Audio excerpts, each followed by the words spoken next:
We're back over the extended mile for race number 8. Final race on the programme at Happy Valley. It's a Class 3 contest to finish the night. Headed by Star Majestic, the 7-time course and distance winner, with the blinkers going back on. Some Street Somewhere last start course and distance winner as well. Good Beauty's fourth behind Lucky Girl last time out. Arcada last start course and distance winner. Casa de Forza makes his Hong Kong debut, a 3-time winner out of the UK. Lucky Girl last start course and distance winner. Magnetism was behind him. Thunderstomp was behind Some Street Somewhere last time out.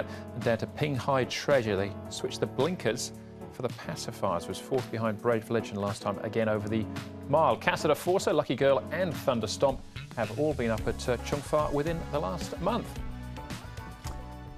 We've made our way across the touchscreen to have a look at the speed map here, Brett, and a couple of key races here for our final event. And as far as the speed is concerned, well, Thunderstomp is a horse we regularly see out in this sort of position, but maybe the first starter, Casa de Forza, puts a bit of pressure on too? Possibly, yes. A very interesting runner. 4 last start winners in this race if you include him, and Thunderstomp, fairly reliable in the way he races.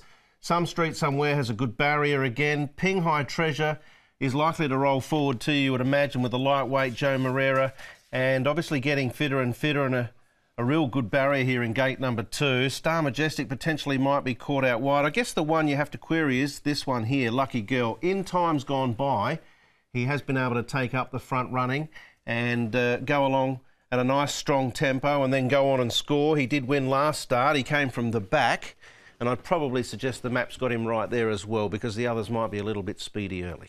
Plenty of winning form to get our teeth into here, Paul. What have you got for us? Well, it's one of the last start winners here. It was the first one we'll look at is Some Street Somewhere. He took a little while to acclimatise, but won really nicely here last time with Ben so aboard. Martin Harley will take over, but he'll get a good run from barrier number 1, and the horse looks nicely here, and he is a Group 1 winner in New Zealand before he got here. And the other one we're going to have a look at here, Ping Hai Treasure down the bottom. He's come up with a surprising favourite to me. He's still a maiden here, but he is on the improve in 4.3 currently. Is he just about ready, you think, Paul? No, I haven't put him in this race. I thought it was a bit tough, this one. But okay. All right. It was a good race. Good race, the last. Let's start off with Paul O'Sullivan. He's got 2 runners here, one at the bottom of the handicap, one at the top. Last Kingdom and Star Majestic. Last Kingdom, Paul, backs up from last week. Is he starting to find a bit of form? Yes, last run was very good, sort of on the speed, and he tried hard. But I think he's the sort of horse that will back up very well. He's quite although he's not a big horse, he's quite a bully horse, and but he strikes a field that's a little bit stronger than last time. He's a horse who had good form from France prior to coming over here. Is he the type you think that's just taken a little while to acclimatise? Well, again, that question would be answered tomorrow night, but I think a lot of his French form was in wet ground, and we know we just don't get that here, but as we come into summer, he just might strike it one evening. And with him as well too, he's still an anti. What's he like for you to handle? No, he's very good, very good. So he's got no girlfriends in Hong Kong, so he's well behaved. What about Star Majestic? Bleakers going on for the first time for a couple of years. Can that spark a return to form? Yeah, hopefully it can, and we're just hoping for a good speed. And if they run every now and again, they run them crazy up front, and that would give them a chance. So I don't think the draw's any drawback. He's going to go back anyway, but hopefully the blinkers will just spark him up a bit. And a winner last Sunday, a winner last Wednesday night. After a slow first half of the season, is the stable finding a bit of form in the second half? Yeah, no, it's a difficult start to the season. We had a good season last year, and the new horses are just starting to come on hand now. So hopefully amongst them there'll be 1 or 2 that'll put their hands up. And 2 each-way chances here as well for Paul in our final event. Let's get into the winning form notes we've touched on already. There's a couple of last starts winners and course and distance winners as well. Some Streets Somewhere. Paul mentioned the form out in New Zealand, and there was a smart win here last time, including with Thunderstomp eventually finishing in 3rd place and racing right on the outside here. Yeah, I've got them both in, Thunderstomp and also Some Street Somewhere, because they're both going to be right on the pace and should get their chance on the C+3 course. Look, I thought it was a good win from him. He's taken a while to acclimatise, but he's always shown that he has got the ability. And he won with a bit in hand here. Yeah, I think Some Street Somewhere's got a great chance again from the gate. Thunderstomp's got to carry another £9. He had a claim there. So for me, that makes it a little tougher for him. Yeah. This horse, Arcada, again out of the Tony Millard yard, a bit like Gift of Lifeline. There was a bit of timing, a bit of sort of sense of timing about this when he'd been working towards it, and won well. He had. And Tony's given him a fairly decent break between this victory back on the 20th of February and his next start, 27th of March. So that's a good sign. He's had a good rest. He's come up with a nice barrier. Paul's highlighted that his form overseas was very strong, and I thought he won this a little bit cosier. There was a couple that got home towards the end, but I still think he won well. So I think there's more to come from him. So do I. I'm going to put him on top. I think he's quite a progressive horse, and he's just starting to come right now, and that showed it. I thought it was a good win. Thunder Stomp was in that race as well. Probably should have highlighted him, but he weakened out of it quite noticeably. This is Cassiter Forster, a 3-time winner out of the UK when Ed Walker trained him. Pretty smart over there. His name was Hombre Casado, in actual fact. So Yeah. 3-time winner. Going to be interesting to see how he performs. He was quite well travelled too. He won at Nottingham and had 3 wins from 10 starts. This was a nice enough trial in the wet. Looks a nice moving type of horse, good fluent action. Double Valentine is the horse that wins the trial. Just want to see him under race conditions and pressure. We know Happy Valley, the lights and everything can sometimes be a little bit concerning for these horses first time, but I haven't got him in. I'll be watching the market. If there's market support, then I'd be throwing him into your exotics. Yeah, 1196 pounds he is, so quite a big horse. He's had 3 trials. That was one of them.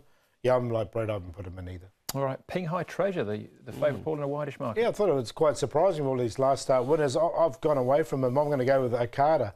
I really like this horse, Okada. I think he's a real progressive horse. I think he can win again. Some street somewhere from the low barrier draw will give them the hardest to do. Thunderstomp, I put him in because he's going to be on the pace. And C+3 course could be a good place to be. And he should be a reasonable price as well. An Amazing Chocolate caught the eye, heading the line strongly last time. 4, 2, 9 and 10. I think 4 can win. He's an each-way price at the moment, but I'm happy to back him to win. Yeah, I'm the same. I think nice freshen up since his last start win for Okada. I think from that position he can get a good run in the race and be quite difficult to beat. Good beauty. He's a little bit sort of precious, but he's capable. Some street somewhere, one last start. Well, I didn't want to leave Ping Hai Treasure completely out because I do think he's getting close. Good barrier, lightweight. But I will play a tierce here and I'll bank at the 4 and throw in 2, 3, 10 is the other inclusion, which is Andrew's Amazing Chocolate. I left him out last start and it was a poor decision. Yeah, we chased home Right Choice last time out. That form reads quite well, doesn't it? So we'll see what he can do this time round. Straight into the stats for the meeting, and we're looking at the trainer-jockey combination of Dennis Yip and Victor Wong. Yeah, now when Victor Wong and Dennis Yip team up, it's been 8 times this season. They've got a really good strike rate. 3 wins, 2nd and a 3rd, and you can see a first 3 rate there of 62%. They're on winning controller, which has definitely got a chance in race number 2. So definitely a combination to keep an eye on. Obviously, the Zach Purden and Dennis Yip is another one to keep an eye on as well. But good stats there amongst about Victor Wong. All right, winning control of the horse to follow. And we're at the best bet though, Paul. Going to go with the lucky last, Okada. I just think he's a nice progressive horse. I know it's a strong race. It just means we get a better price. Karis Teeton and the long shot the race before, Moment of Power. Paul O'Sullivan, he's got all his pace and I think he can lead. If he does, he's a tough horse to run down over 1,000 metres. 249 QQP in the last. For me, I'm going to go with Helene Charisma, race 5, number 4. I think he can win again, although it took a long time to win the first. I think he can win 2. And California Legend, race 1, number 2, is my long shot or each way play of the day. 1, 2, 3. QQP, as easy as that. Race 4 for the exotic. Joyful Union for me. Have a look at that run behind Fat Turtle if you get a chance. Last time out from barrier 11, gets barrier 2 this time. An Amazing Chocolate. Had a couple of bites of him already. Hopefully this is the one in the last. Handsome Rebel, Joyful Union and Noble Delight is the QQP for me. That's Happy Valley Wednesday night. We've got a simulcast coming up on Sunday. We've also got the Dubai World Cup on Saturday night. That's right. Plenty of great racing coming up in Hong Kong with 4 representatives in Dubai. So. Certainly, yeah. Yeah, so good luck to the Hong Kong horses in Dubai. Absolutely. All right, there you go. That's the show. Thanks for watching. On behalf of Paul, Brett and the rest of the team, hopefully you can see you at Happy Valley on Wednesday night. We will be racing to win. Good night.